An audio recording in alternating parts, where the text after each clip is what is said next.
Tere, armsad tennisesõbrad ja kaunist naistepäeva kõigile. Kui minu arvutused paika peavad, siis peaks meil eetrisse minema Matšpalli podcasti 50. juubelisaade. Kahjuks erandkorras olen mina, Gunnar Lehestesin täna saatejuhtidest üksi, sest Riho Kallus laeb piiri taga akusid, aga vast ei ole lugu, sest järgmine kord on Riho kindlasti tagasi uute ja veel säravamate ideedega. Tänaste saatekülaliste juurde. Kuna on ju naistepäev, siis suur hea meel on tervitada stuudios Reval Ladies tenniseklubi liikmeid ning rääkida just selle klubi eestvedamisel käima lükatud aktsioonist, mis paneb loodetavasti mõtlema, kuidas tennisrahvas saaks käituda loodussäästlikumalt. Et oleks selge, siis salvestame seda saadet küll mitte päris naistepäeval, vaid paar päeva varem, aga naised on meil stuudios ja naistest ja naiste tennisest meil juttu tuleb. Ütleme tere siin stuudios Aili Kägu tere. Ja Eeva Truuverk, Tervist. Kes on sellise tenniseklubi nagu Reval Ladies Tennis Club asutajaliikmed. Jah. Ütlesin nüüd kõik õigesti? Kõik on õige. Et tennise rahvale, kes on Eesti tennise maastikul rohkem sina peal ja rohkem peadpidi sees, ei ole teie klubi kindlasti mitte võõras, aga võib-olla laiemale publikule küll. Kuidas me siis hakkame seda ajalugu teil lahti arutama, kes ütleb, kuidas see pihta hakkas? Pihta hakkas ta tegelikult sellest ajast, kui Eestis oli võimalik üldse harrastustennisistidel tenniseplatsile saada. Ja Tallinna Purjespordikeskuses loodi seal kergejõustikuhalli asemel tennisehall. Ja sinna said siis peale sellised inimesed, kes ei teinud seda kui sporti ja kui profisporti. Ja meie klubi hakkajad, naised kogunesid, klubi meil veel sel ajal tegelikult ei olnud. Aga esimesed naised, siis meid oli 6-8, kes me siis hakkasime käima ja tegelikult meie tänase esitennisisti Anett Kontaveidi ema oli siis see, kes meid innustas ja ütles, et tulge jah, ma näitan, kuidas see asi käib ja hakkame proovima. Ja siis Ülle Milgi eestvedamisel käisimegi trennis ja õppisime, kuidas reketit kätte võtta ja me olime kõik juba sellises küpses nooruses lähenemas 40. No mõni oli natuke noorem. No ütleme niimoodi jah, et alla 30-aastased me punti ei võtnud. Ja meil on praegugi põhikirjas see nii, et nooremad ei tule alguses, võib-olla mõni kopistas sisse. Aga kust tuli üldse mõte, et vaja luua klubi, miks ei saanud niisama mängimas käia? Ei, me alguses käisimegi paar aastat niisama, aga kuna meile huvi oli rohkem kui lihtsalt sporti teha ja treenida, siis meil sellest kujunes isegi välja selline sõpruskond ja meil on klubiline liikumine hästi aktiivne ja igatepidi ja kõik koos. Klubis oli ka veel see hea, et me hakkasime üksteisele väljakutsemänge tegema ja turniire korraldama ja siis see oli nagu selline lõbu ja huvi. Jah, et tegelikult klubi algusaastaks me loeme 1998 ja see oli see aasta, kus me korraldasime esimese turniiri klubi või nendele naistele, kes selleks ajaks olid kogunenud tenniseväljakule. Minu meelest meid oli 8 esimesel turniiril Pärnus. Jaa, see oli Pärnu suveturniir ja Pärnu väljakutel siis need, kes seal seda väljakut peavad või õigemini administreerisid, nendel läksid ikka silmad kukla taha, et missugused siia tulevad. Ei oska veel tagant servidagi veel õigesti, tulevad esimesse kasti proovima. Sest see jutt on meie ajalooraamatutes kindlalt kirjas, et Pärnu väljakute koristajad istusid väljaku ääres, vaatasid meie mängu ja vangutasid päid ja ütlesid, see küll tennis ei ole, mida seal väljakul praegu tehakse. Jah, aga tänaseks me oleme jõudnud juba sinna. Tegelikult me oleme ausalt öelda sellise harrastustennise teerajajad, sellepärast, et meie sellisest entusiasmist ja tegevusest, meestel oli ka oma klubiline liikumine Tallinnas olemas, aga sellise organiseeritud kuju ja kodulehe ja kõik nad viksisid pärast ju meie pealt maha. Kas see oli ainult meeste klubi? Mehed tegid jah oma XO tuli sellest ju välja, see seal see on ju ka praegu vägagi kuulus klubi. jah, et Reval Ladies sel ajal meil oli nimi tegelikult Bot Tennis oli meie esimene nimi, oligi Eesti uue aja esimene harrastustennisistide klubi, mis sai ametlikult loodud. Positiivsed optimistlikud tennisetüdrukud, aga see oli tagurpidi top siis. Palju teil tänaseks liikmeid on?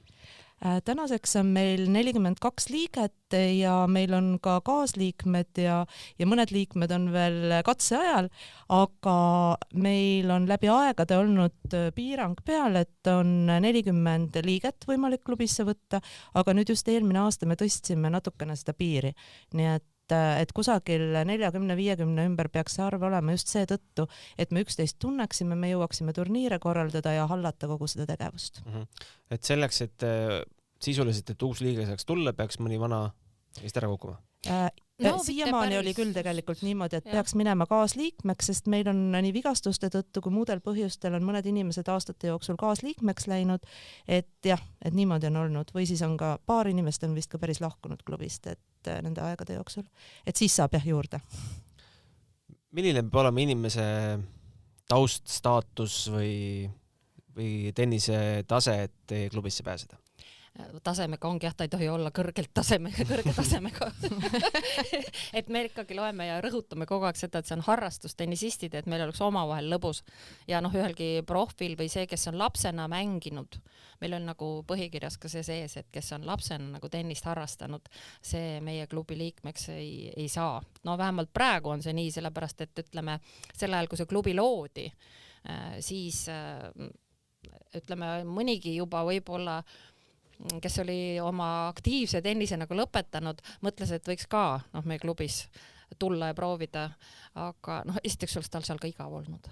Et meil kergem oli ikkagi oma tasemega inimestega. Ja eelkõige üks asi on see tase ja teine asi on ka see, et kõigil klubisse kandideerijatel peavad olema soovitajad juba klubi liikmete näol, kes on siis nende mängutaseme kindlaks teinud ja ka selle, et tegemist on toredate, ägedate, aktiivsete inimestega ja kes siis klubi väärtustega klapivad. Jah, meil on väärikalt vananemine.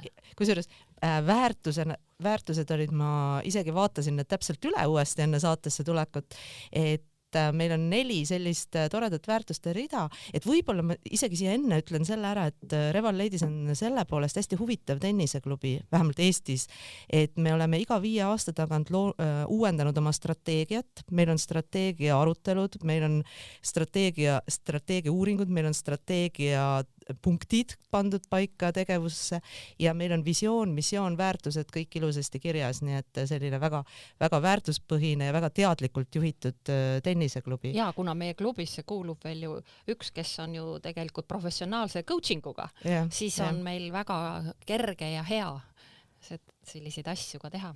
Mis tähendab professionaalse coachinguga? Tal on professionaalne diplom selle coachingu peale, et ta oskab meie mõtteid suunata ja välja pigistada meie tavajutust siis olulise ja selle siis ka sõnastada ja paika panna.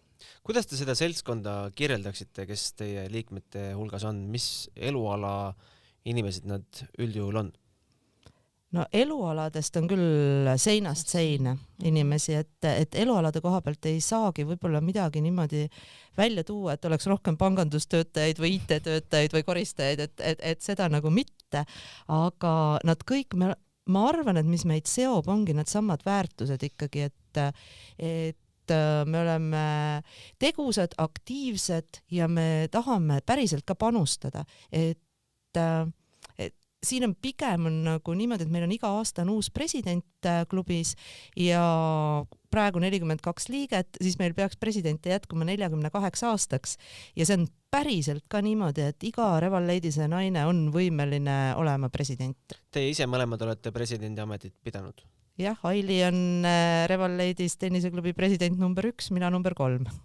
Mis presidendi kohustust hulka kuulub? Tegelikult ongi siis selle klubi vedamine, sest meil on ka juhatus, kes toetab takka, aga ütleme, et kõige esimese presidendina siis meil oli alguses üldse kõik see klubi loomine, sinna juurde kõik need protseduurireeglid, mis toimuvad ja on, et alguses oli ikka niisugust organisatoorset asjaajamist päris kõvasti. Nüüd meil läheb juba täitsa libedalt, et president jälgib ja on küll eestvedaja, aga kõik on nii hakkamas ja tegutsemas, et president on 9 aastaks, ma saan aru. President on 9 aastaks, juhatus on 9 aastaks, aga president, kes on olnud 1 aasta või presidendiks saamine eeldab seda, et sa oled vähemalt 1 aasta juhatuses olnud varem ja seda, et sa jääd järgmisel aastal presidendile toeks juhatusse. Ehk siis, et ikkagi presidendi aeg selline on juhatusel ikka 3 aastat, ütleme niiviisi. Jah, et kuigi sa päris eesotsas panustad 1 aasta. No ma oskan paralleel tuua, ma ise olen Eesti jalgpalliajakirjanike klubi liige ja meil vahetub president aprillis sünnipäeva paiku ja teemegi sünnipäeval vahetuse. Kuidas on teil oma sünnipäev? Ja. Meil on sünnipäev on meil tegelikult see suveturniir Pärnus, nagu me siin rääkisime, aga tegelikult ütleme valimised ja need toimuvad meil septembris, et kui suvehooaeg saab läbi nagu tennises, et tuleb sisehooaeg, siis enne sisehooaja algust toimub meil veel Masters turniir ja kokkuvõtete tegemine ja uue juhatuse valimine ja lõpus lõputurniir, need, kes siis Mastersit ise ei mängi ja meil on alati ikka niisugune, et hobi ja lõbu ka koos, et see ei ole ainult, et igaüks tuleb oma mängu alguseks ja siis läheb laiali. Ja üldiselt meie mängud on ka sellised, me mängime sellist lühemaid mänge, ebatraditsionaalset tennist, kohati mängime ka ajatennist ja ka just selle sama asja pärast, et põhimõtteliselt saaks 1 päevaga turniirid peetud. Jah, ja juhatuse, kui oli küsimus juhatuse kohta ka, et mida juhatus teeb, et siis ongi sellist igapäevast klubielu organiseerida, et lisaks turniiridele, mida meil on peaaegu, et iga kuu 1 turniir, nüüd muidugi koroonast tingitult vähem, siis meil on ka klubi üritused, ehk siis, et vahest käime koos kinos, vahest midagi muud tegemas, vahest midagi, mis on veel tennisega seotud, aga mitte otseselt väljakul, ning siis on lisaks klubitennis, mida tuleb ka korraldada, et meil on iga nädal on klubitennis 2 kohas toimub lausa, et nii Teres või Tondil kui Karulaugus ja lisaks siis on need aastaüritused nagu sünnipäevaturniir Pärnus, mis on hästi suur turniir ja teiseks siis aasta valimiskoosolek, aruande valimiskoosolek septembris, mis ka vajab eraldi ettevalmistamist. Ma saan aru, et klubiline tegevus on iganädalane? Ei, päris iganädalane ei ole, aga juhatus koguneb küll 2-3 nädala tagant ikkagi aasta jooksul kogu aeg. Kui te käite iga nädal mängimas, siis ju... mängimas käime 2 väljakul, see tähendab nagu, kui on ka paaris mängud, eks ole, et siis seal on niisugune 8 inimest koos. Et 40 just ju kokku ei saa iga nädal, aga turniiridel siis ikka saame. Ja lisaks me oleme tegelikult ka läbi aastate reise korraldanud, et võib-olla kõige sellisem ägedam, et millest on ka see põhipõhjus, miks me siin täna oleme alguse saanud, oli see, kui me käisime 2018 septembris 20 klubiliikmega Hawaii'l prügikoristusaktsioonis osalemas, et mida siis Aili ja Friss reisibüroo meile korraldasid ja kus me siis andsime sellise lõpupunkti suurele maailmakoristuse rohelisele lainele, mis see päev ümber planeedi veeres, et see oli selline väga, väga märgiline ja äge reis. Ja, aga tenniselaagrid olid meil ka ju Hispaanias, oleme käinud ju sügiseti tenniselaagris. Nüüd Otepääl viimasel ajal. Ja nüüd Käärikul. Või Käärikul oleme nüüd juba läheme sellel suvel 3. korda. Palju te olete kursis, kas piiri taga on ka palju naisteklubisid? On teil sõprusklubisid? Meil on Soome meestega sõprusklubisid. Soome meestega? See tennisfiesta kord aastas. Me korra üritasime lätlastega asja vedama saada, aga see tegelikult ei ole sellist klubi nagu meil, ei ole ka Eestis tegelikult teist, sellepärast, et me ei ole seotud ühegi tennisekeskusega. Et kõik klubid on nagu tennisekeskuse põhised ja sealt käib nagu töö käib tegelikult nii, et see tennisekeskus organiseerib. ja organiseerib ka siis selle klubile võistkonna ja me küll omavahel oleme nüüd hakanud selliste klubidega kohtuma ja meil on ju Tartu, Pärnu, Viljandi, Kuressaare selline, nii et naistepäeva aegu oleks nüüd vaid jah, mitte seda paha koroonat on ja siis me naistepäevaga on meil selline naistepäevaturniir on juba mitmeaastane traditsioon, see on klubide vaheline. Aga jõuamegi siis sellele võib-olla põhipõhjusele, miks ma teid täna siia stuudiosse olen palunud. Meil on laual tennisepall, üsna kasutatud. Päris uus paistab. Tegelikult on ikka seda korralikult pekstud, aga põhjus on ju selles, et ma ei tea, millal teil ametlikult see kampaania nüüd lahti hüütakse vast järgmine nädal. Yeah. Et tennisepallid saastavad loodust.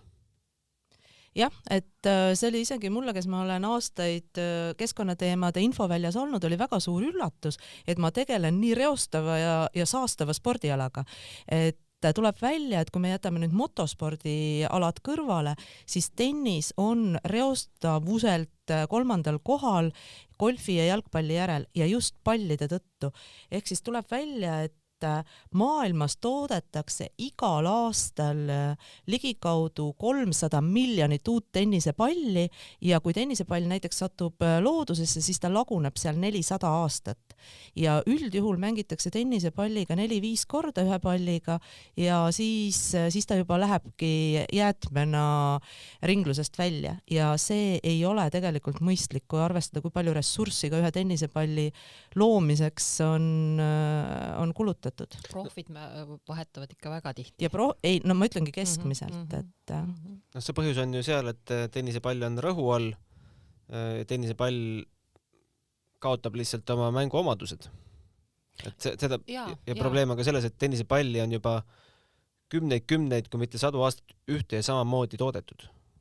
Ja seal on ju omad väga peened reeglid ju, milline ta täpselt olema peab, et selles mõttes muidugi ütleme, taaskasutus on tegelikult ka ju selles profitennises olemas, et need lähevad ju klubile ja noormängijatele ja treeningule ja treenerid kasutavad tegelikult ka päris pikka aega, ütleme siis palle, et sealt võib-olla see 5 tulebki lõpuks, eks ole, välja, aga muidu ju vahetatakse ikkagi profi käes eriti kaua see geimi või iga 6 geimi tagant ja võistluste vahetatakse. Jah, kas mitte 6-7, midagi sinna kanti oli küll, jah. On ju, kus vahetatakse palle, nii et uued pallid jälle mängus. Jah. Aga pallide taaskasutus, Eestis on küll täiesti uus teema, aga mujal maailmas natukene vanem, kuigi mitte väga palju, et 2016 olen lugenud, hakati Ameerikas tõsisemalt mõtlema selle peale, mida inimesed varem tegid, kus nende silmad varem olid? Jah, et kui siin enne oli juttu, et tennisepall on aastakümneid, et mitte öelda aastasadu samamoodi toodetud ja kasutatud, et siis jah, kus olid meie silmad varem, et lihtsalt inimesi oli maailmas vähem ja ka tennisepalle toodeti vähem, hoolimata, et neid siiski toodeti. Nii et täna me olemegi jõudnud keskkonnateemadel täiesti uuele tasemele ja me saame aru, et selleks, et edasi inimkonnana kesta siin planeedil Maa, me peame lihtsalt midagi ette võtma kõik koos ja üks väga pisikene detail siin on ka lõpuks see tennisepall ja meie suur ambitsioon ongi Revalleidisega nüüd see, et me korjame 3 kuu jooksul kokku ümmarguselt 20 000 palli. Eesti 12 tennisekeskuses saavad olema üleval kasutamise või sellised kastid, kuhu saab siis tennisepalle peale mängimist panna, kui neid enam vaja ei ole mängijal. Ja me väga loodame, et me leiame uusi ja huvitavaid kasutamisviise tennisepallidele, et praegu me teame, et neid kasutatakse lastetennises korduvalt, neid kasutatakse võib-olla massaaži tegemisel, neid kasutatakse koerte mänguasjadena, et seda me kindlasti initseerime ka ja pakume palle, et kui on koertekoolidel vaja, nad saavad tulla tennisekeskusesse neid seal võtta või meie käest tellida, me saame sinna viia, aga me oleme väga huvitatud, et äkki kellelgi tekib mõni hea äriidee, mida nende pallidega päriselt teha, et kas saab näiteks stuudioseinu ehitada helikindlateks, teha helikindlaid paneele nendest või teha samade tenniseväljakute aluskatet, et kui me oleme selle ressursi puhtalt kokku kogunud, siis võib-olla on seda võimalik päriselt ka suunata taaskasutusse. No mujal maailmas on näide olemas, kuidas tehakse aluskatet. No täpselt. Et ma vaatan, et siin list on 12 tennisekeskust, kas see on lõplik või sellega võib veel ühineda? 12 tennisekeskust on meil praegu nimekirjas ja seda just seetõttu, et meil on partnerid jäätmekäitlejad Cronimet Nordic ja Ragn-Sells ja nende võimekus palle kokku korjata ja vedada oli just nimelt kolmes linnas olemas ja me praegu ei riskinud minna Tartust, Pärnust ja Tallinnast välja seetõttu. Ja Tallinnas keskused, need, mis on nimekirjas, on eelkõige siis ka läbirääkimiste tulemus ja me valisime ka ekstra natukene suuremad, et vaadata siis, kuidas see asi toimima hakkab. Et kindlasti, kui me nüüd oleme 3 kuu jooksul edukad, me näeme, et tekib huvi tennisepallide vastu, siis tuleb ka teine laine, mis on siis 3 kuud sügisel ja sealt edasi siis, kui endiselt huvi on olemas ja leitakse kasutamisvõimalus pallidele, siis ma arvan, et statsionaarselt jäävad kogumiskastid ka kõigisse klubidesse ja siis saab juba neid tellida ka kõigisse teistesse klubidesse üle Eesti. Kuidas kasutatud tennisepalle siiamaani on tennisekeskustes kasutatud? Kuhu need edasi rändavad? No nii palju, kui meie teame, või kui palju mina tean, meil tegelikult on siin inimesi, kes ka teavad sellest kindlasti rohkem ja paremini, on see, et mõnedes keskustes täna on juba pallide kogumiskastid olemas ja need on eelkõige mõeldud selleks, et siis nendes tennisekeskustes töötavad treenerid ja tennisekoolid saavad neid kasutada laste treenimisel. Et see on selline kõige levinum kasutamine ja paljud inimesed, kusjuures sealhulgas ma ise teen seda, et ma alati jätan tennisepallid omale alles, mis ma olen ära kasutanud ja kui ma käin siis külas kellelgi, kellel on koer, siis ma viin kingituseks tennisepalle sellele koerale. Ma saan aru, et see koertele ja koerte varjupaika viimine ongi seni kõige levinum viis Eestis tennisepallide taaskasutusel olnud?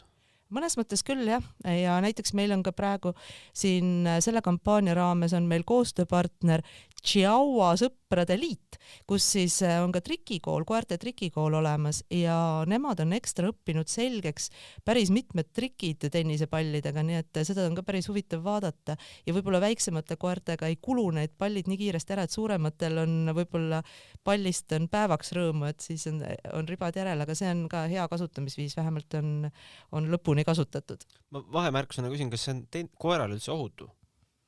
No seda me oleme arutanud omavahel, aga selle kohta me ei ole uuringu tulemusi leidnud, et oleks öeldud ühte või teistpidi ja me ei ole kuulnud ka ühestki koerast, kellel oleks otseselt mingisuguseid tervisehädasid tekkinud päriselt tennisepalliga mängimise tagajärjel. Et kuigi võib arvata, et sealt võiks tulla mingisuguseid allergilisi reaktsioone ja võib-olla see kumm kuidagi satub ka seedimisse, aga jah, et selle kohta selline hea informatsioon puudub praegu. Kas need konteinerid, kuhu oodatakse siis kasutatud tennisepalle, on juba mitmes keskuses väljas? Ja saade läheb eetrisse esmaspäeval, siis peaks olema olemas 12 tennisekeskuses Tallinnas, Tartus ja Pärnus ja meil saavad konteinerid on olemas ja päeva lõpuks ehk siis esmaspäeva õhtuks peaksid kõik konteinerid saama endale ümber ka seelikud, mis on siis kampaania informatsiooniga, et miks siia tennisepalle panna ja et kes on siis koostööpartnerid. Et te leiate need kindlasti üles, need tulevad nähtavatele kohtadele tennisekeskuste foajees. Kas partnerite leidmine selleks aktsiooniks kujunes sujuvalt? Kõik said aru, miks seda on vaja? Ja see oligi võib-olla üks suurimaid üllatusi, et seda aktsiooni peeti nagu väga mõistlikuks ja pigem küsitigi seda, et miks seda varem ei ole tehtud. Ja me viisime teadupärast Eestis on ümmarguselt 10 000 tennisemängijat ja me viisime läbi ka sellise väikese uuringu veebruarikuus, et kuidas siis suhtutakse üldse tennisepallide äraviskamisse, mida praegu pallidega tehakse ja kuidas sellisesse aktsiooni suhtutakse. Ja meile kokku vastas 264 inimest, kelle hulgas oli siis konkurentsitult kõige rohkem ehk 84% harrastustennisiste, aga seal oli ka profimängijaid, treenereid ja lapsevanemaid. Ja selle uuringu võib-olla minu jaoks kõige suurem üllatus oli see, et me küsisime muuhulgas ka, et kui palju nad üldse prügi sorteerivad, et tennisega seotud inimesed on väga head prügisorteerijad, see oli minu jaoks nagu üllatus.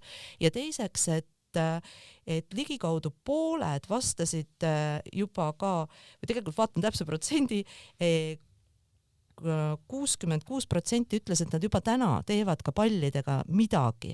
Ehk siis, et kas panevad nad siis lastele kasutamiseks kuhugi kasti, annavad oma lastele kasutamiseks, annavad koertele kasutamiseks. Nii et tegelikult ei ole nii, et kõik viskavad tennisepallid täna ka juba olmeprügisse, aga see ei ole süsteemne ja seetõttu ei ole saanud tennisepalli kui ressurssi võtta kasutusele äriliselt. No ma võin öelda, ma olen ise ka harrastusmängija ja ma pole elus mitte ühtegi tennisepalli ära visanud.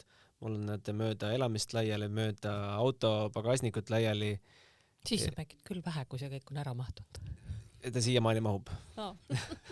Et ma arvan, et siis toimub ka minul selle konteineri juures üks suurem tühjendamine ja saab ka auto natuke puhtamaks. Palju minusuguseid veel on, kes hoiavad alles ja lihtsalt vedelevad? No seda ausalt öeldes me ei küsinud, et kellel vedelevad. Et me küsisimegi see, et kui mitu protsenti korjavad juba praegu kokku ja annavad neil tennisepallidele uue elu, siis 66% vastanutest ütles, et nad juba annavad ka teisele ringile palli. Ja oli 12% ainult, kes ütles, et viskavad tavaprügisse täna pallid täitsa kindlalt. Ja võib-olla, mis oli veel selline huvitav fakt, mis välja tuli, et mida rohkem inimene mängib nädala jooksul, seda vähem ta ühe palliga mängib, ehk siis seda rohkem ta palle vahetab. Ehk siis kui ma mängin 1 korra nädalas, siis ma kasutan palle 5 või rohkem korda. Kui ma mängin nädalas 3 korda, siis ma kasutan palle 2 korda ja siis viskan ära. Et see oli nagu päris huvitav, mis välja tuli. Ja tuli ka välja see, et pigem sellised harrastustennisistid, kes mängivad nädalas rohkem, need viskavad ka reeglina pallid prügikasti, mitte ei anna taaskasutusse. Et võib-olla see oli üks päris huvitav selline tulemus sellel uuringul. Tegelikult on olemas ju ka täiesti masinad, mis teevad vanast pallist jälle uue palli. Kas Eestis ka mõni selline masin on? Me ka lugesime, et sellised masinad maailmas on olemas ja uurisime ja me ei leidnud ühtegi sellise masina omanikku Eestis. Nii et meie teada ei ole neid masinaid ja me tegelikult ka vaatasime seda, et praegu ei oleks ka võib-olla mõtet neid masinaid omada, sellepärast et see ikkagi eeldab, et on pidev voog tagasi tulevaid palle, mida ümber töödelda.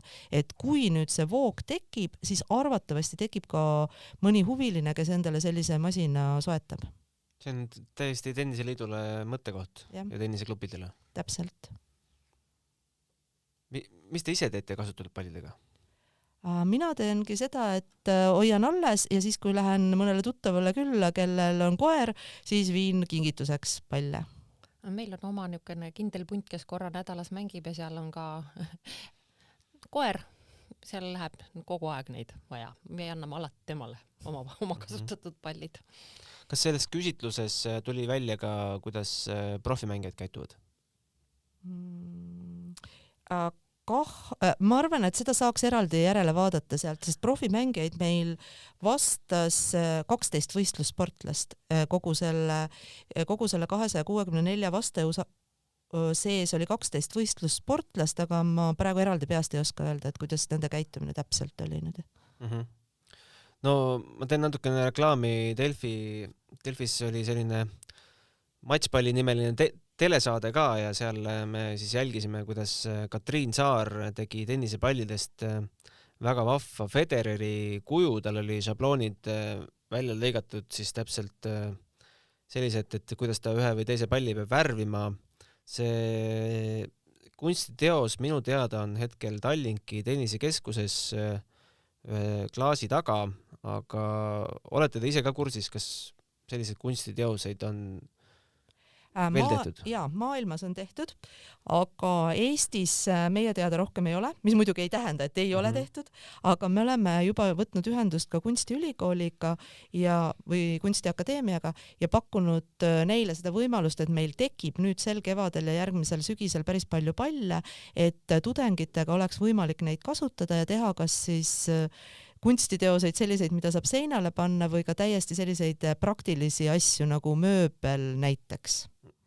Kõlab täitsa loogiliselt. Kuidas nad reageerisid sellele mõttele? Nad ütlesid, et huvi on, et nad on küll natukene selle koha peal pika vinnaga, et nad on juba tudengite tööd on kätte jagatud selleks aastaks, et mida tegema peab, et pigem on seda võimalik teha nüüd sügissemestril või siis, et kui need pallid on päriselt olemas ja kellelgi veel lennult mingi idee tekib, et siis nad teavad, kellega ühendust võtta. Aga tegelikult kutsun ka kõiki kuulajaid täna, kes podcasti kuulavad üles, et kui tekib ideid, et kuhu kasutada 20 000 tennisepalli või siis ka mingi osa nendest, et siis kindlasti võtke meiega ühendust ja kõik kontaktid saavad ka nüüd alanud nädalal olema üleval nii Reval Ladiese Facebooki lehel kui siis ka meie spetsiaalselt loodud kodulehel, kus me siis tennisepalli Pall pole prügi aktsioonist räägime, nii et kui see märksõnad sisestada, siis ma arvan, et tuleb info välja, kelle poole pöörduda. Tennisepalli kasutatakse veel pesupesemise juures ka. Jaa. Kõigil ei ole neid kõige uuemaid pesumasinaid, aga kui paned sulejope pesumasinasse, siis paned sinna trumblisse, et trumblis see tennisepall siis aitab nagu kloppida need suled kõik ilusasti kohevaks. Nii. Ma eile kiire guugeldamise käigus leidsin, et on olemas ka selline kasutusviis, et panna WC-poti loputuskasti, et seda vett nii palju korraga ei tuleks, kui ei ole sellist nuppu, mis seda vett kohe kinni paneb, et täita loputuskast tennisepallidega. Seda pole kuulnud. Need palju häid ideid, et see on nii tore, et tundub, et see teema on põnev ja paneb inimestel sellise loovuse tööle, see on nagu hästi hea. Ja kes on kodukontoris või siis kontoris kui büroos, siis väga kasulik on ikkagi võimelda ka tennisepalliga. Meil oli ju omal klubil isegi üritused, kuidas kasutada nagu siis tennisepalli just siis, kuidas sa paned ta vastu seines, paned selja ja kuidas sa saad siis tegelikult tabaluu juurest ja selgroo kõrvalt kõiki oma lihaseid ju seal kenasti mutida. Ma saan aru, et Reval Ladies Club peab ja kindlasti näitabki juba eeskuju, kuidas palli taaskasutada, et kindlasti kõik liikmed peavad sellele mõtlema. Jaa. Meil on suhteliselt rohelise mõtlemisega klubi küll, jah. Kas juba klubi sees sellel teemal arutledes on mingeid huvitavaid mõtteid välja tulnud? Nüüd on kahju ongi see olnud, et ega me väga palju selle aasta jooksul kokku ei ole saanud, nii et me oleks saanud päriselt seda teemat niimoodi suures klubiringis arutada, aga jah, et eks me kõik oleme guugeldanud ja nippe leidnud ja jaganud, nii et aga need enamus on olnud siin ka või sellised rohkem kasutatud nipid on siin täna ka juba saates läbi käinud. Aga kas on see pall tennise valdkonnas kindlasti kõige suurem probleem, mis prügi toodab, aga tegelikult on ju ka, mida teha kasutatud reketitega, pallitopsidega. Gripid, kõik asjad, et see valdkond saab ju teha tohutu laiaks. Loomulikult saab ja eks jäätmete valdkond ongi tohutult lai ja seda, mida liigiti saaks koguda, et neid asju on päris palju, aga tennise mängu juures siiski see, mis teeb tast kõige keskkonnavaenulikuma või ühe keskkonnavaenulikemastest spordialadest on nimelt ikkagi see pall. Ja enne kui see reket, ütleme siis, on vaja keskkonnast nagu hävitada, ütleme, siis me tegelikult juba aastaid ju korjame kasutatud reketeid ja ka tenniseriideid. Ja karikaid. Ja karikaid, jah, karikatelt oleme võtnud ära küll siis need, mis võistluse puhuks just see karikas on tulnud, et me oleme tänaseks jõudnud sinna, et me enam oma miniturniiridel karikaid ei kingi, et ka just selle sama asja pärast, et ei ole mõtet nagu tühiseid asju oma riiulisse koguda, aga et lastel on ikkagi spordis sellest tunnustusest ja nagu rõõmu, et siis saaksid ikkagi minna siis need teisele ringile ja kellelegi rõõmu valmistada, siis me oleme omad karikad saatnud ka tenniseklubidele, kus lastega tegeletakse. Täpselt, et teisele ringile kõiki asju oleme kogunud, alates reketitest, tossudest, karikatest ja eelmine aasta näiteks saatsime need Narva kesklinna tenniseklubile ja siis Narva sellisele tennisekoolile nagu Fortuna, et kes muuhulgas siis nad õpetavad ka puudega lapsi ja seal ise oleme ka kohal käinud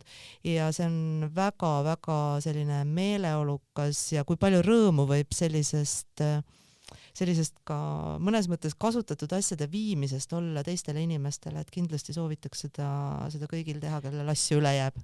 Isegi Vanuatu lapsed on tundnud rõõmu tennisepallidest ja tennisereketist ja riietest, et meie üks klubi liige on jõudnud ka sinna viia.